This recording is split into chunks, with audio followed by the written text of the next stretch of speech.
Ai, ai. Vamos lá, olá pessoal, tudo bem? Como é que vocês estão? Boa noite, meus queridos. E aí? Tudo bem? Como é que foi o dia de trabalho de vocês? Todos cansados? Algumas pessoas já estão jantando, outras pessoas já estão aí com seus maridos, suas esposas já deitadinhos na cama, né? Outros botando os filhos para tomar banho. Vamos lá. Como vocês podem ver... Ué, só a Carla tá sem áudio? Alguém mais não tá ouvindo? Por favor, alguém pode me ajudar, por favor? Alguém tá ouvindo? Alguém não tá ouvindo? Por favor, pessoal, me fala aí. Escuta bem? Então, Carla, já que você está sem som, entre e saia, por favor. Esse Instagram aqui tá bem bugado, tá? Infelizmente o Instagram tá com muito erro. Enfim, eu vou pensar futuramente levar isso aqui pro YouTube ou alguma outra plataforma, mas por enquanto é o que dá, tá?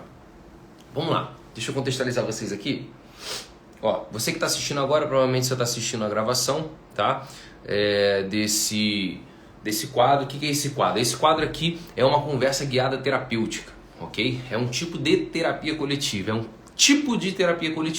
tá? Então o que você faz? Se você entrar ao vivo aqui, você envia quantidade de pergunta que você quiser, eu vou estar aqui para você, entende? Então se você está passando por uma questão, se você quer me trazer alguma dúvida, algum pensamento ou pontuar alguma coisa, tá? Mande aqui embaixo nos comentários que a gente vai começar a discutir, tá? Esse quadro aqui é um quadro que eu gosto, que eu sempre quis fazer, que é o seguinte: a rodada de conversa, né, os tipos de tema irão depender de vocês, tá? Então assim, é como se a gente estivesse sentado numa mesa, num jantar, e vocês vão começar a jogar os temas aqui embaixo. E a gente vai começar a conversar e terapeutizar esse tema, sem necessariamente, tá, precisar tocar um tema sensível de alguém, específico, tá? Então a gente fala de maneira aberta, a gente fala de uma maneira que possa aí abrir a mente das pessoas que estiverem aqui, tá? Então isso é um processo terapêutico de maneira coletiva, tá? É uma forma de aula, uma forma de conversa em que a gente pode dialogar e abrir a mente, tudo bem? Então, como um assunto, tá? Eu vou propor primeiramente um assunto aqui e vocês podem ir mandando suas perguntas à vontade, tá? Então, se você está assistindo essa gravação, veja, entre aqui, toda quinta-feira às 20 horas a gente faz esse bate-papo, tudo bem? Então vamos lá, ó. O tema de hoje eu quero falar com vocês o seguinte: é muito comum as pessoas buscarem terapia porque estão com, de fato, alguma dificuldade, né? As dificuldades que eu mais recebo em consultório, justamente por ser a minha área, tá? São questões emocionais, como por exemplo, Igor, desejo terminar com a minha namorada, mas eu não consigo. Igor, não sei se eu amo meu marido mais, né? Igor, eu estou confuso em relação à minha vida. Igor, eu tenho muita impaciência. Igor, eu tenho muita ansiedade, não sei o que fazer, né? E ao longo desse tempo, atendendo, eu comecei a perceber o seguinte, e é o tema daqui, de hoje, mas vocês podem puxar outros se quiserem. As pessoas têm muita dificuldade em viver uma vida mais autêntica. Viver uma vida que ela consegue se olhar no espelho e dizer o seguinte: cara, eu vivo a vida que eu quero. Eu tomo as escolhas que eu queria tomar. É muito difícil, é muito raro você encontrar uma pessoa que fala assim: não, cara, eu consigo tomar as atitudes que eu sempre desejei tomar, né? Via de regra, as pessoas tomam posições, tomam escolhas que elas escolhem meio que inconscientes, meio que adormecidas, meio que com medo. Eu vejo muitos pacientes tomando atitudes na vida pelo medo, tomando atitudes pelo medo, tomando atitudes pela carência, tomando atitudes pelo desejo de ser validado, tomando atitudes pelo desejo de, por exemplo, alegrar o seu pai ou alegrar a sua mãe, tomando atitudes porque o meio social acha bonito Porque, sei lá, os amiguinhos da escola tomaram uma atitude lá, sei lá, no vestibular e você ficou com aquilo na cabeça e queria fazer também. É muito comum as pessoas tomarem, né, as suas escolhas e depois se olharem no espelho e refletirem o seguinte: cara, parece que eu estou vivendo uma vida que não é minha. Parece que eu não me vejo aqui. Parece que as palavras que saem da minha boca, elas não são minhas palavras. Parece que a vida que eu estou vivendo, né, os edifícios que eu estou edificando, construindo, não são meus. Não são meus. Existe até um livro que eu já indiquei muito tempo atrás. Deixa eu ver aqui se tem na biblioteca aqui. É um livro de uma enfermeira australiana, salvo engano australiana, que ela entrevista pessoas que estão na beira da morte. Esse livro é muito bom. Acho que são os 5 maiores arrependimentos da vida, algo do tipo. Essa enfermeira australiana, ela conversa, né, com seus pacientes ali, que já estão prestes para morrer, e muitos deles dizem o seguinte: Igor, né? Eu falava o nome dela, da enfermeira, né? Fala assim: olha, eu vivo uma vida que parece que não é minha. Eu vivi uma vida que não é minha. Eu me arrependo por isso. E é exatamente essa reflexão que eu quero trazer com vocês hoje, para a gente iniciar nosso bate-papo aqui, que é um questionamento que vocês têm que fazer muito profundo. A vida que você está levando agora é a vida que você sempre quis? Digo, eu não estou nem dizendo grandes sonhos, como por exemplo, eu queria estar viajando. Não é nesse sentido que eu estou falando. Eu estou falando no sentido muito mais ordinário, muito mais comum. Por exemplo, tenho vontade de treinar, sei lá, naquela academia, mas eu não vou porque eu tenho vergonha do meu corpo. Por exemplo, veja, você tem vontade de ir na academia, mas você tem vergonha do teu corpo. Você está tomando atitude baseada em quê? Em medo. Medo de rejeição. Então você não está vivendo a vida que você quer. Você está sendo guiado pela emoção da rejeição. Isso é dramático. Isso é muito ruim. Por exemplo, outro drama muito comum que eu pego em consultório com as mulheres. Não é incomum receber mulheres no meu consultório que dizem o seguinte: Igor, não gosto da vida que eu levo. Aí você vai ver a vida da pessoa, tá casado, tá com filho, o marido tá ali, né, sempre, a vida sexual até que tá indo bem. Aí você vai fazer a gente ouve com muito amor, muito carinho, você, mas por que você não se sente bem, né, com a vida que você tá levando? Igor, porque eu sou muito dependente do meu marido. Ele paga tudo em casa. Poxa, e por que você se incomoda? E a pessoa diz: não sei porque eu estou incomodada. Muitas mulheres, cara, isso é uma demanda muito crescente nas mulheres. Não sei porque eu estou incomodada. Eu sei porque a maioria delas estão incomodadas, mas óbvio, cada caso é um caso. Mas existe um pensamento coletivo acerca disso. Eu já vou entrar nele. E elas se sentem muito, o quê? Dependentes do marido. Elas sofrem porque existe um pensamento, sobretudo no mundo feminino, de que as mulheres não podem depender dos homens. Que as mulheres têm que ser sempre independentes. Quem aqui, mulher que está me ouvindo, não ouviu ou da sua mãe, ou da sua avó, ou de alguma professora, ou de alguma mulher que diz assim: eu não dependo de homem para nada. Ou, menina, quando você crescer, não dependa de homem. Isso é muitíssimo comum. Sempre quando eu investigo uma paciente, eu acabo pegando elas narrando lá no passado que elas ouviram de algum familiar falando isso e aquilo foi marcado. Cara, é batata. 100% das mulheres já ouviram uma coisa dessa. Pelo menos acho que eu atendi.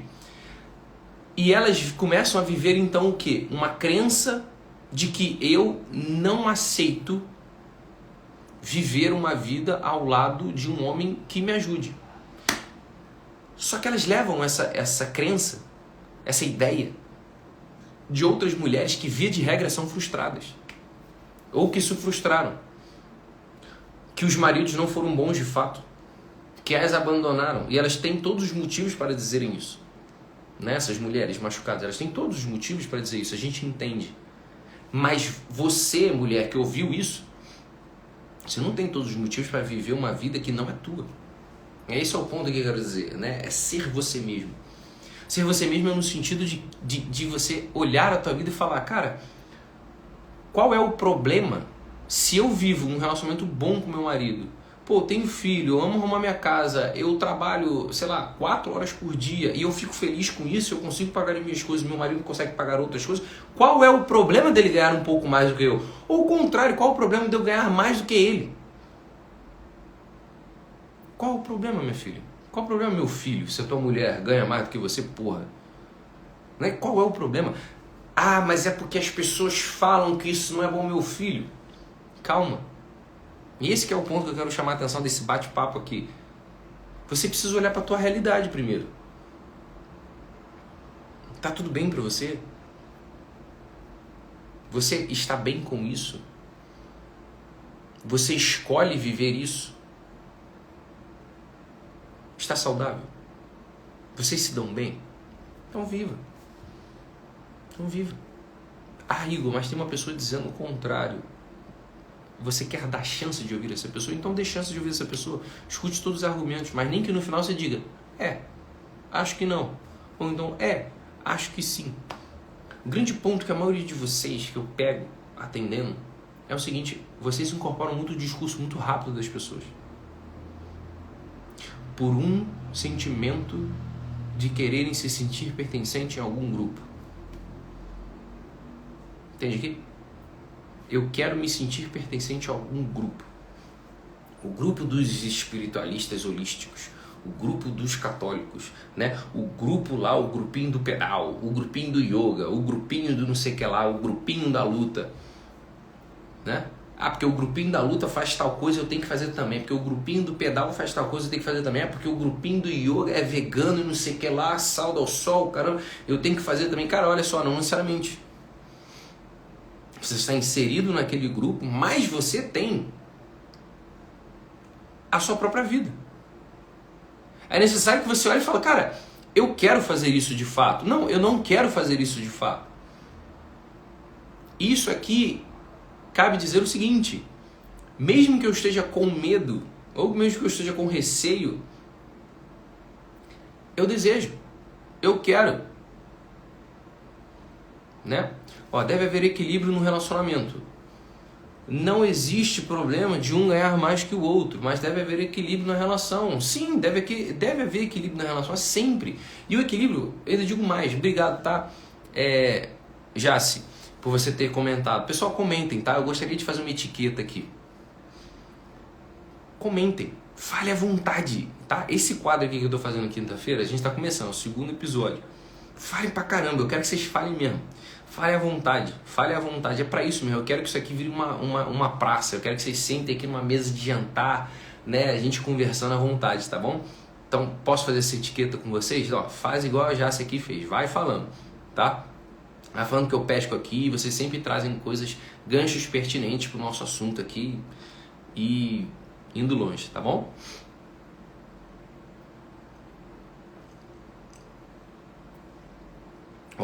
Para quem nasceu sem pai e mãe e sente que falta algo, em que esse vazio vai ser eterno, com uma lacuna e falta de base. Tem como transformar isso de alguma forma? Muito boa pergunta, tá?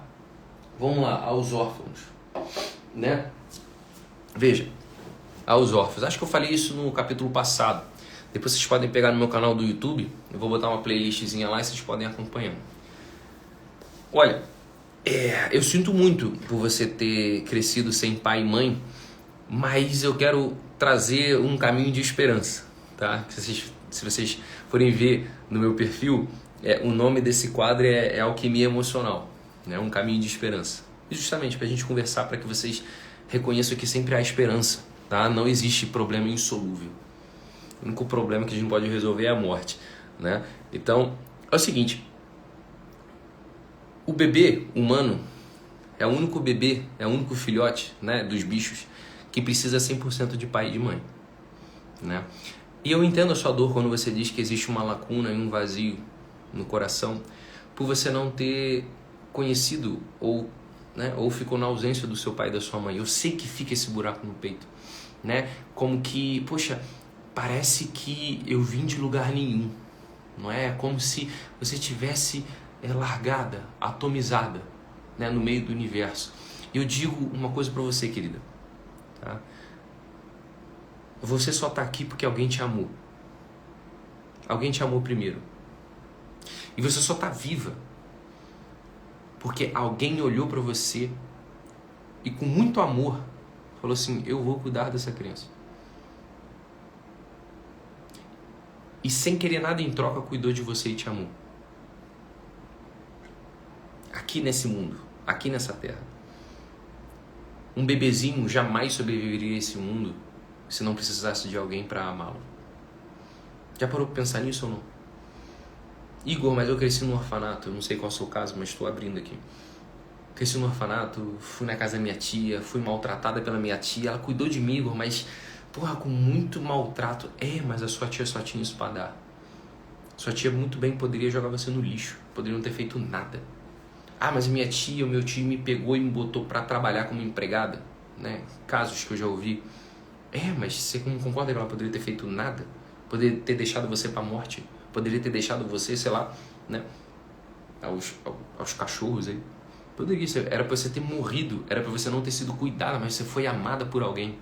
Mesmo que precariamente, muitas vezes você foi amada, você foi vista, né? E no sentido teológico, ontológico, você só existe, minha querida, porque você foi amada por um ser primeiro.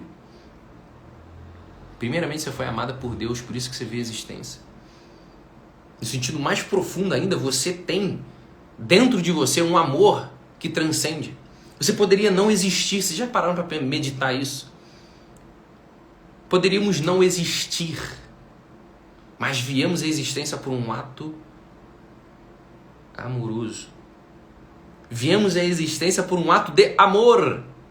De quem? De Deus. E por um ato de amor a gente vem à existência, e da existência a gente é amado por alguém primeiramente.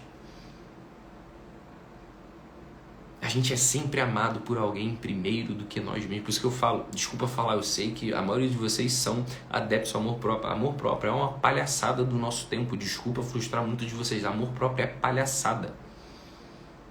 É palhaçada. Eu falo de amor próprio só para algumas pessoas em questões muito específicas. Por que amor próprio é uma palhaçada? Porque amor próprio, ele é impossível. O amor, ele é projetado para fora. O amor, ele nunca é projetado para dentro. O amor projetado para dentro é como se fosse uma árvore que come seus próprios frutos. Ou seja, isso é impossível, meu Deus do céu. Não é impossível. É como se fosse um rio que bebe da sua própria água. Isso é impossível. E todo o amor humano, ele é projetado para fora. A gente insere, a gente penetra o nosso amor sempre em algo externo. Então, minha querida, você que não conheceu seus pais, alguém te amou, alguém deste mundo te amou, alguém deste mundo em algum momento específico da sua história te deu carinho, te deu atenção, nem que tenha te dado, por exemplo, sei lá, algum suporte financeiro, ali naquele momento que você precisava. Então, minha filha, você não foi desamparada. Eu sei que existe esse buraco no peito, muitas vezes, de, poxa, eu queria ter um pai e uma mãe, eu queria viver aquela família margarina, todos sorrindo, todos contentes. Infelizmente, a maioria das famílias não tem isso. E o que você pode transformar, né? Você me pergunta, né, Igor, como eu posso transformar isso de alguma forma? Pode. E entendendo que a sua jornada até aqui, você nunca foi abandonada. Sempre existiu. Pega. Isso aqui não é só para ela, para todos vocês. Existiu algum momento da jornada de vocês que veio alguém e estendeu a mão para você. Que veio alguém e te ajudou. Veio alguém e gratuitamente te abraçou, te apoiou, e que de repente essa pessoa foi embora. E que dá uma saudade no peito. Eu tenho muitas pessoas que me ajudaram durante a minha jornada. Muitas pessoas, e que eu carrego todas elas no meu coração. que sem elas, sei lá, talvez eu não estivesse aqui, que sem elas eu não teria, por exemplo, acesso às minhas formações como terapeuta. Todas elas me ajudaram, me apoiaram. Quando eu tive muitos problemas financeiros, né? Para quem não sabe, eu fui Uber, já dei aula de luta para tirar um trocado lá em Curitiba, né? Muitas pessoas me ajudaram, eu carrego elas no peito. Todas elas com seus problemas, todas elas com suas imperfeições, mas elas me amaram quando eu precisei. E vocês têm isso no coração também. Existe um discurso muito feio, muito triste, no fundo, que as pessoas dizem: quanto mais eu conheço o ser humano, mais eu amo meu cachorro. É engraçado, né, essa frase, mas ela é triste ao mesmo tempo. E, claro, eu concordo com quem diz também isso. Porra, quanto mais eu conheço o ser humano, mais eu amo meu cachorro. Porque tem uns seres humanos que são muito babaca mesmo, né? Tem um pessoal que é muito escroto mesmo. Vamos lá. O pessoal que é ridículo, é mal. Mas veja, não é todo mundo que é mal, né? Não é todo mundo que é mal. Porque quando você diz que, pô, né, quanto mais conhece o ser humano, mais você gosta do seu cachorro, é você perder a esperança em si mesmo. É como se você dissesse: né, eu não presto mesmo, não. Eu não consigo fazer, eu não consigo amar, eu não consigo servir, eu não consigo fazer nada. Né? E veja, e mesmo assim há pessoas que cuidam, há pessoas que zelam. Existem, né, aquelas irmãs, as freiras, que acordam 3 horas da manhã para ficar rezando por vocês, para ficar rezando por mim, por você, pelo teu filho, e vocês nem sabem. Existem pessoas que vão pela madrugada agasalhando, cuidando dos mendigos. É isso. Tem pessoas atentas na fila do banco para ajudar. Realmente tiveram muitos anjos em forma de pessoas em toda a minha vida. E eu sou muito mais feliz por isso, exatamente, querido. Agradeça isso. Eu sei que fica um buraco no peito, tá? De pai e de mãe, eu sei, é forte isso. Mas veja, é só uma fase. É só uma fase. A gente precisa voar sem nossos pais. Tá? A gente precisa voar. Quando a gente entra na fase adulta, o que precisa ser feito é o quê? É esse descolamento do núcleo familiar primário, pra gente criar um outro núcleo familiar. Entende aqui, querida? Então, se você não teve um pai ou uma mãe, isso pode ser, por exemplo, ser transformado numa motivação muito positiva em criar uma família, por exemplo, harmônica. Escolher bem o teu marido, escolher bem a tua esposa, para que seus filhos possam, então, estar num ambiente familiar de muito amor, de muita união. É uma coisa bonita. A gente pode sim transformar as nossas dores. Eu já falei, né? Eu tive uma paciente que, assim, que alma linda. Eu tinha uma paciente, assim, com uma alma, cara, grande, assim, grande. Ela foi abusada dos 7 até os 16 anos de idade. Abusada pelo padrasto, assim, sabe? Abusada, assim, de maiores atrocidades que você possa imaginar. E ela com muita tranquilidade do mundo, falando assim: olha, Igor, isso aconteceu comigo, né? Eu rezo muito pelo meu padrasto, eu perdoo, e o meu maior sonho é construir uma família. O que eu quero é conhecer um homem bom. Eu ainda não conheci, mas eu quero conhecer um homem bom. Veja, claro, eu fiquei surpreso. Ela fez: olha, uma menina que passou por tudo isso, ela tinha todos os argumentos do mundo para dizer o quê? Homem é nojento e família eu não quero. Ela conseguiu transformar a dor dela numa motivação de amor para os futuros filhos. E uma disposição é amar o futuro marido que ela nem sabe quem é. Não sei como é que ela está hoje. Entende aqui? Isso pode ser transformado. Entende aqui? Essa é a grande riqueza do ser humano. A gente consegue transformar esses momentos de muita dor e sofrimento em ouro, em grande força. Tá?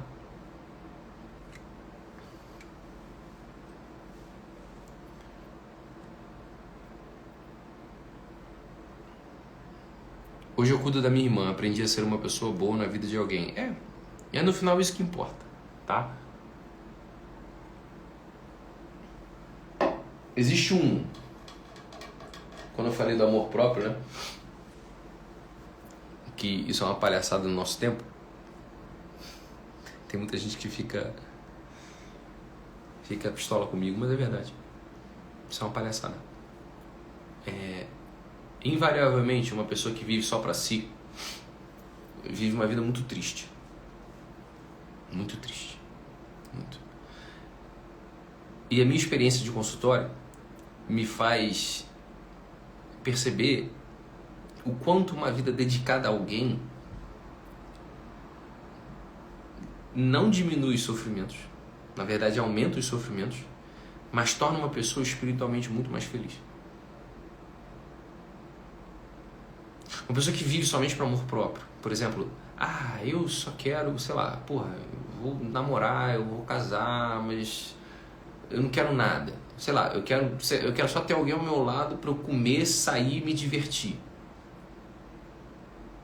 Invariavelmente, essa pessoa ela se torna frustrada no momento da vida dela. E ela começa a perceber que todas aquelas ações de amor voltadas para ela mesma tornou ela uma árvore estéril. Tornou ela uma árvore infrutífera. Isso aqui é um drama do nosso tempo. Um problema assim do nosso tempo, que hoje a gente vive num mundo hedonista e materialista. Hedonista e materialista. O que é hedonista? A pessoa vive somente para o prazer, e materialista é que ela acredita que, né, existe o quê? É só imanência, só isso aqui. O mundo material é o que importa, é o mundo transcendente, o mundo espiritual, e isso aí é coisa para maluco, né? Então, esse combo, hedonismo, prazer, prazer, prazer, em primeiro lugar, e materialidade, isso faz com que a gente viva feito cachorro, no final. Comer, dormir, transar e repetir. Só isso. Comer, dormir, transar e repetir. Só que existe um movimento no ser humano que é um movimento da alma, é um movimento do espírito, que é o quê? Que é um movimento para cima. É um movimento para cima, é um movimento de coisas grandes. E a gente só consegue acessar essas coisas grandes, a gente só consegue acessar esse mundo espiritual quando a gente passa por cima desses prazeres, quando a gente passa por cima da materialidade. Um exemplo, vocês que estão aqui, vocês estão fazendo uma atividade espiritual comigo. Vocês não percebem isso não, né? Não percebe isso não, né? É uma atividade espiritual, cara. Isso aqui que a gente está fazendo é uma atividade espiritual, isso não é uma atividade material. Vocês estão, por exemplo, agora refletindo acerca da própria vida, acerca da própria personalidade, acerca das próprias escolhas. Vocês estão fazendo um exercício espiritual. Isso é um exercício espiritual. Vocês não estão agora exercitando o bíceps, né, o glúteo. Não, vocês não estão fazendo isso. Isso é genuinamente espiritual. Isso é genuinamente humano. E miseravelmente no nosso tempo, as pessoas querem viver o quê? O choque do prazer físico. Eu quero ter o gozo da boa comida. Eu quero ter o gozo do bom sexo. Né? E as pessoas desejam as coisas desse mundo. As pessoas desejam a carne. Tanto é que hoje, qual é? Vocês sabem que eu tenho os meus produtos, né? Eu tenho os meus infoprodutos, eu tenho cursos. Tem curso para desenvolver confiança, tem uma masterclass para relacionamento, tem o meu curso de inteligência emocional, maturidade emocional, né? E durante esses cursos, né, eu converso com outros empresários, etc. Tal. Tem o meu lado empresário também, né? E aí, olha que coisa... Cara, quando eu fiquei sabendo disso, eu falei, que tragédia, né? Vocês sabem qual é o tipo de área e tipo de curso que mais cresce e que está desbancando todas as outras áreas de vendas na internet? De novo, vocês sabem qual é o tipo de curso que mais vende na internet e que desbanca todas as demais áreas? Vocês sabem? Alguém chuta? Alguém dá uma palhinha? Alguém consegue chutar?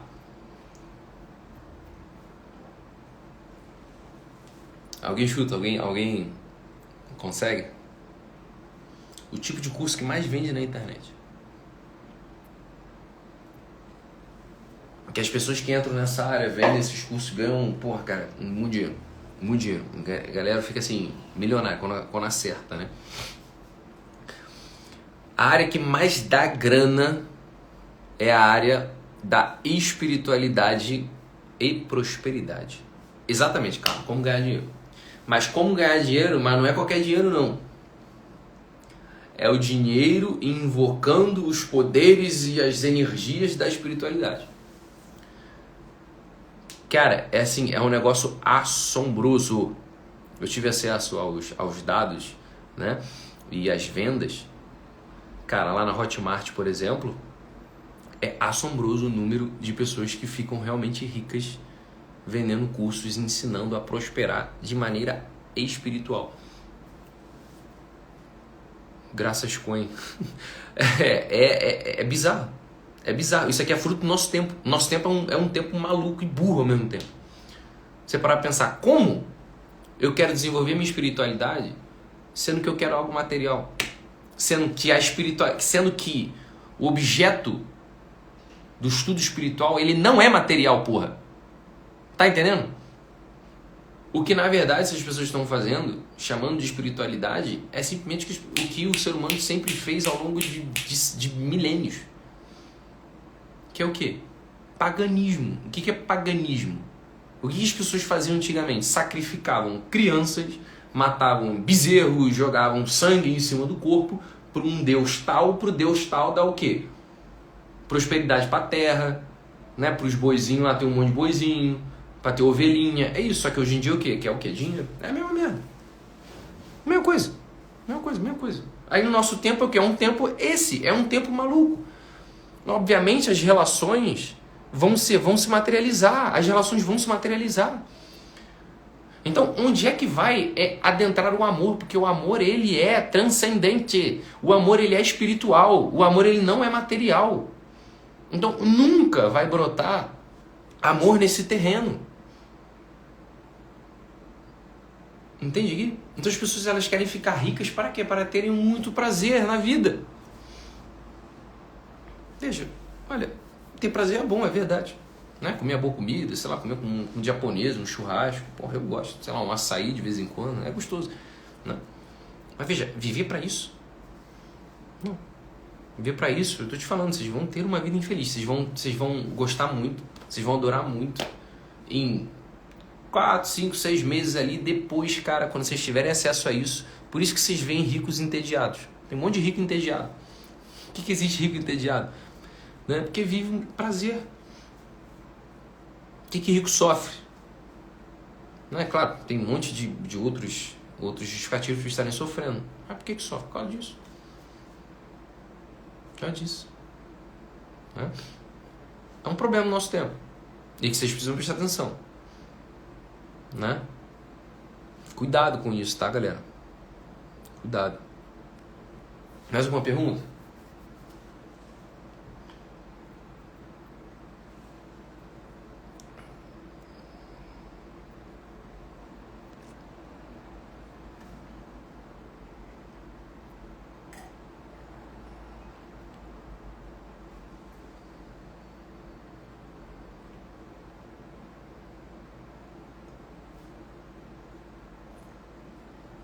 Não? Então tá. Por hoje é isso. Tá bom, pessoal? Ó, a gente encerra a nossa conversa hoje, porque hoje eu preciso dormir. Amanhã estarei indo ao Rio de Janeiro visitar a minha família, certo? Então eu vou descansar hoje, porque amanhã eu vou atender a manhã toda e a tarde toda. Depois eu vou pegar o carro pro Rio. Daqui a minha cidade até o Rio dá umas 6, 7 horas. Aí eu vou acordar cedo, vou acordar umas 5 e pouca da manhã, vou na missa, depois vou atender, depois vou na academia e à tardinha vou atender também até umas 4 horas da tarde e partir para a estrada. Então vou terminar um pouquinho mais cedo hoje, tá? Pessoal, fiquem com Deus, ok? Convidem os seus amigos, convidem seus familiares para a gente começar a criar essa essa rotina aqui, né? Criar esse encontro. Eu gostaria muito que esse ambiente aqui de quinta-feira, às 20 horas, a gente criasse uma intimidade, a gente criasse uma família aqui. E que vocês pudessem comentar, sabe? O que vocês quisessem. Temas, sabe? Pra gente falar bobeira, pra gente rir, pra gente fazer crítica. Eu quero vocês mais perto, tá? Eu quero vocês mais perto, eu quero vocês comigo, para que eu possa ajudá-los de algum modo, tá? Cara, isso aqui é muito impressionante. Tem vezes que eu saio do consultório, né, aqui dos atendimentos, às vezes cheio de tema, cheio de coisa para falar, muitas coisas interessantes que eu vejo, transformações realmente ali de atendimento, assim, cara, pessoas saindo transformadas, pessoas bem, descobrindo nuances sobre si mesmas. Eu falei, poxa, seria tão bom se as pessoas também tivessem acesso a isso. E aí, estou criando esse movimento aqui, essa nossa pequena praça, tá bom? Então, esse é o objetivo. Beijo, pessoal. Fique com Deus, uma boa noite, bom descanso. Tchau, tchau.